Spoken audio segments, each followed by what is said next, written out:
नमस्कार दोस्तों, स्वागत है आप सभी का क्रीसेंट एजुकेशन क्लासेस में। कैसे हैं आप सभी लोग? आशा करते हैं सभी लोग स्वस्थ होंगे और अच्छी तैयारी कर रहे होंगे। आज काफ़ी समय के बाद दोस्तों इस चैनल पर कोई वीडियो अपलोड हो रही है, इसके लिए दोस्तों माफ़ी चाहूँगा।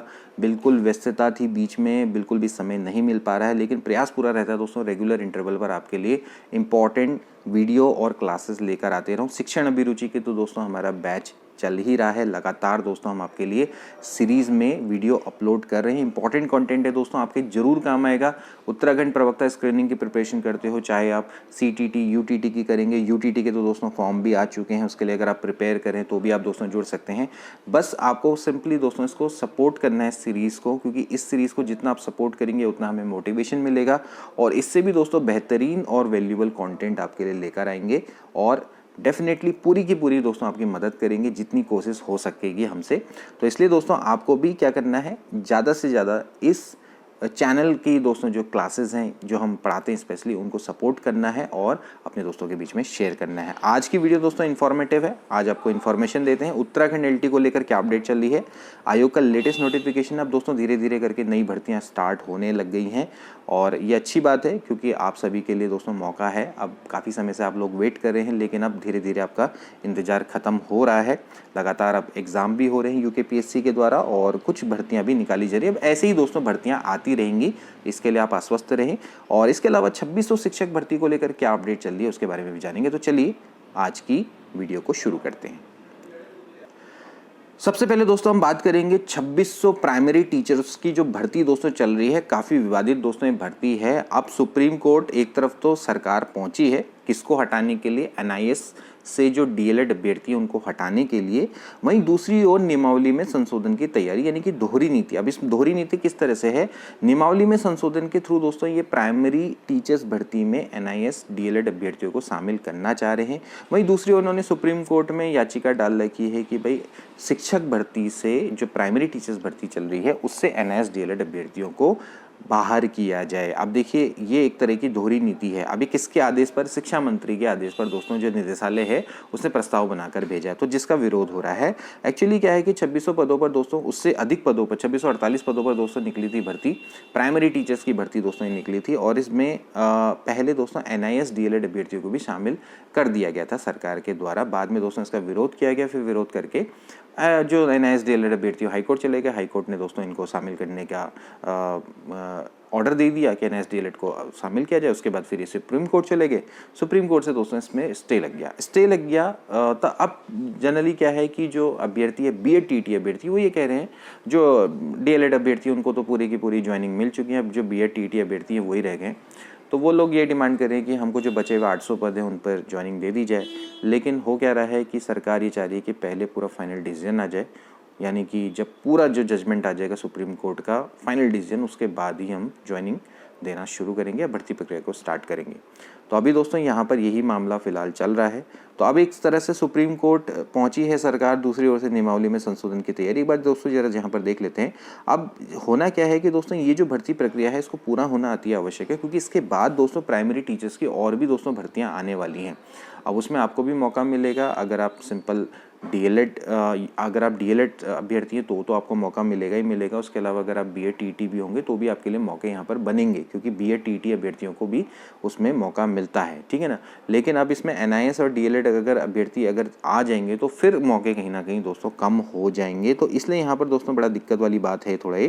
तो शिक्षा विभाग के कारनामे भी अजीबोगरीब हैं। 2600 से अधिक पदों के लिए होने वाली शिक्षक भर्ती के मामले में सरकार दोहरी नीति अपना रही है। भर्ती से NIS से DLED अभ्यर्थियों को बाहर रखने के लिए एक तरफ सरकार सुप्रीम कोर्ट पहुंची है, वहीं दूसरी ओर इन्हें शिक्षक भर्ती में शामिल करने के लिए शिक्षा निदेशालय से शासन को प्रस्ताव भेजा गया है। अब देखिए यहाँ पर बात है, और शिक्षा मंत्री के निर्देश पर निदेशालय की ओर से शासन को सेवा नियमावली में संशोधन का प्रस्ताव भेजा गया है, जिससे विभाग की कार्यप्रणाली पर सवाल पैदा हो रहे हैं। ये दोस्तों यहाँ पर सबसे बड़ी न्यूज़ है।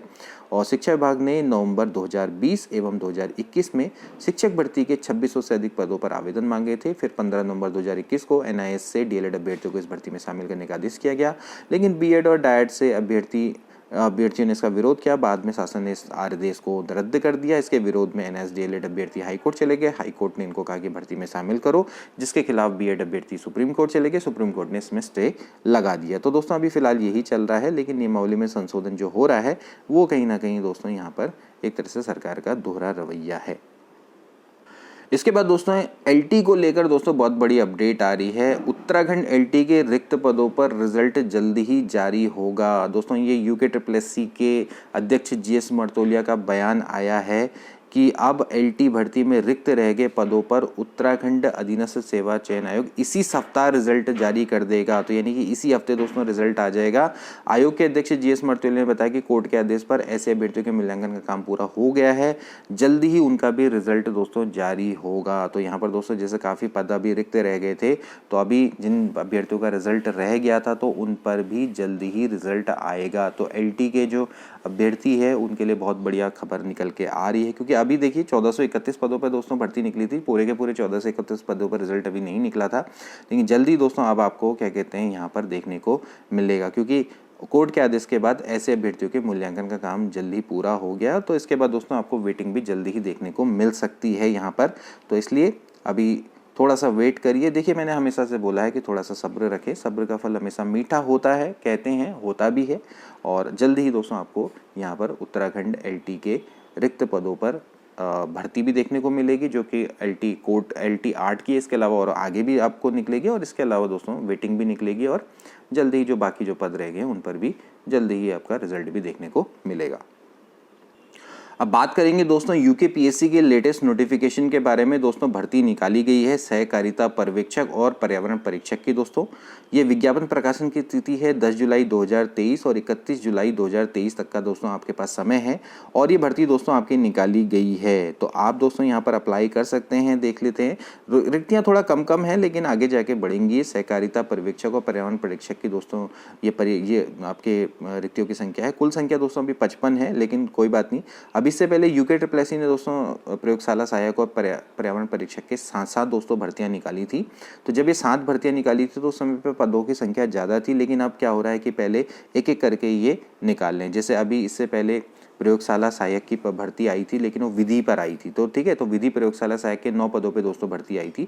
तो उस समय पर UKSSC में वो जो भर्ती थी वो कंबाइंडली आई थी, तो उस समय पे 400 से अधिक पदों पर वो भर्ती आई थी।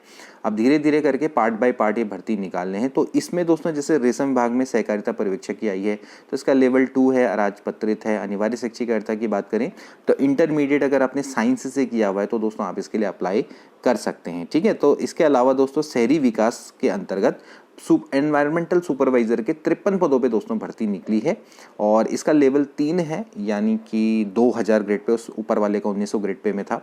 तो यहाँ पर दोस्तों इसके लिए भी दोस्तों आपको क्या है कि अगर आपने साइंस से इंटर अगर आपने किया है तो फिर आप दोस्तों इसके लिए अप्लाई कर सकते हैं। इस पर मैं डिटेल वीडियो भी दोस्तों जल्दी ही बनाऊंगा। तो इसका भी जो अगर आप सिलेबस और इसके कोर्स की अगर मैं बात करूँ, या इसका जो परीक्षा योजना है वो किस तरह से मैं आपको बता दूँ।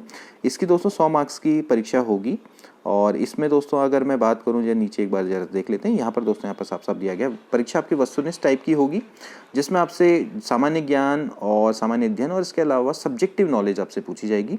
25 मार्क्स का इसमें आपसे सामान्य ज्ञान सामान्य अध्ययन पूछा जाने वाला है। 25 मार्क्स का मतलब टोटल मिला के। और इसके अलावा दोस्तों आपसे विषय परक जानकारी ली जाएगी। विषय परक में दोस्तों इसमें विषय परक को भी आप 2 पार्ट में डिवाइड कर सकते हैं। एक पार्ट 1 है, पार्ट 2 है, इन दोनों में से आपने लेना है।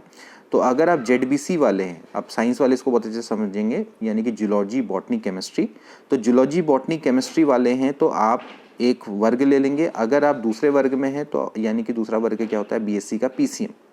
ठीक है ना, PCM मतलब कि आप मान के चलिए कि ZBC नहीं, सॉरी मैं थोड़ा सा गलत बोल गया, PCM 12th में हो गया। और इसके अलावा अगर आपने दोस्तों अगर आपके पास जूलॉजी बॉटनी केमिस्ट्री नहीं, अगर आपने बायोलॉजी वाले हैं, अगर आप बायोलॉजी हो गया, फिजिक्स हो गया और केमिस्ट्री वाला, मतलब कि अगर आपकी मैथ्स नहीं है, ठीक है, 12th की यहाँ पर बात हो रही है, तो तब आप दोस्तों कर सकते हैं अप्लाई। दोनों के केसेस में आप अप्लाई करेंगे, लेकिन पेपर में आपसे बायोलॉजी पूछी जाएगी, यहाँ पर आपसे मैथ्स पूछी जाएगी, ठीक है ना। इसको 25 मार्क्स, इसको 25 मार्क्स, 25 तो 25 यहाँ कितना हो गया 75, तो 75 मार्क्स की आपसे विषय की जानकारी पूछी जाएगी, ठीक है ना। और अगर आप पीसीएम वाले हैं तो फिजिक्स 25 मार्क्स की, केमिस्ट्री 25 मार्क्स की, मैथ्स 25 मार्क्स की आने वाली है, ठीक है।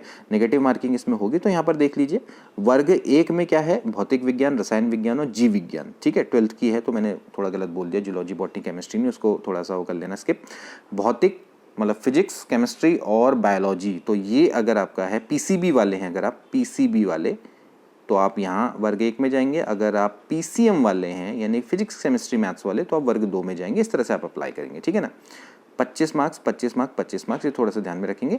तो इसके बाद में थोड़ा सा डिटेल में बात करेंगे और इसके अलावा दोस्तों जो इसमें क्या क्या चेंजेस हुए हैं उसके बारे में बात करेंगे। पहले इसका सिलेबस थोड़ा अलग था, पहले खाली विषय परक था, लेकिन 25 मार्क्स दोस्तों इसमें जोड़ दिए गए हैं जीके जीएस के, ठीक है ना। और जीके जीएस का जो पेपर है उसमें दोस्तों आपसे सभी चीज़ें पूछी जा रही है, सामान्य विज्ञान, कंप्यूटर से संबंधित जानकारी, इतिहास, भूगोल, ठीक है, समसामयिक घटनाएं, उत्तराखंड का इतिहास, दोस्तों ये सारी चीज़ें आपसे पूछी जाएंगी। इसके अलावा जनरल एप्टीट्यूड टेस्ट, सामान्य बुद्धि परीक्षण के भी दोस्तों आपके क्वेश्चन आपको देखने को मिलेंगे। तो यूकेपीएससी दोस्तों जीके जीएस तो डालता ही डालता है, तो वो थोड़ा सा आपको यहाँ पर देखना पड़ेगा।